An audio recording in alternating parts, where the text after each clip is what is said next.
Sometimes the universe is really, really funny. I mean, the universe is always funny. It definitely has a sense of humor.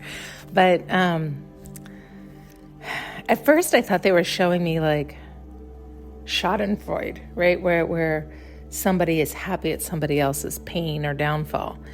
But it wasn't that, because usually that comes from a person who is envious of the other person for no good reason. They just were envious.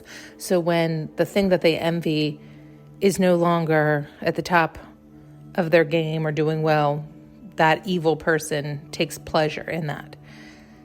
This was not that. This was, they showed me this scene where it's like a typical household where the wife, the mother, is doing all this cleaning and is constantly managing the house, and was like running behind the kids and running behind the husband, and it just a whole like, and exhausted because they have no sense of awareness. They don't care because she's always taking care of it.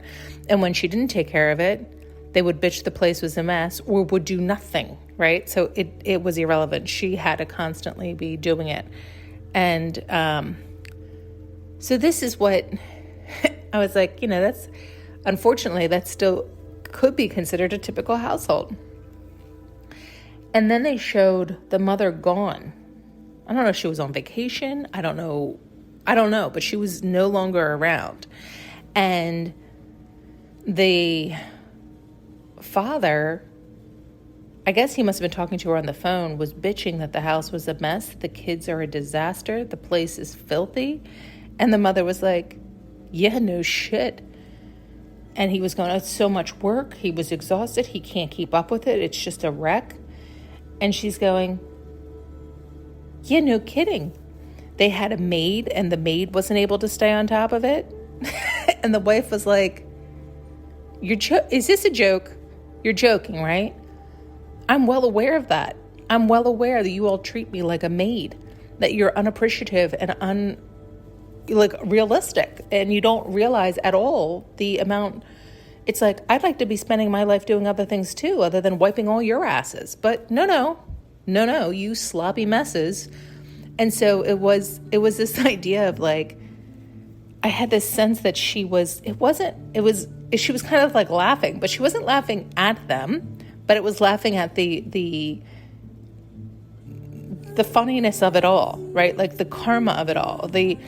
And what was also interesting was the father was clueless that he was part of that mess. It was like, it's one thing to bitch about the kids being a mess, but not him, right? It was like he was so not self-aware, although he thought he was, right? It was like amazing. And so it was like perfect karma, right? It was like this idea of an eye for an eye, or an exact mirror, or the exact like showing, and yet they still were clueless to that. It was that they were still seeking outside themselves to clean up their internal mess that was being reflected on the exterior, and wanting somebody else to solve their problems, clean up their mess, never willing to take an introspection or start to take ownership. And and the whole scene was really, really quite comical. And again, I don't think it can be considered Schadenfreude, because I don't know what that's considered. I think it's just considered karma, right? Yeah. Thanks so much for tuning in and listening. You can now purchase an audio journey with me using the link below.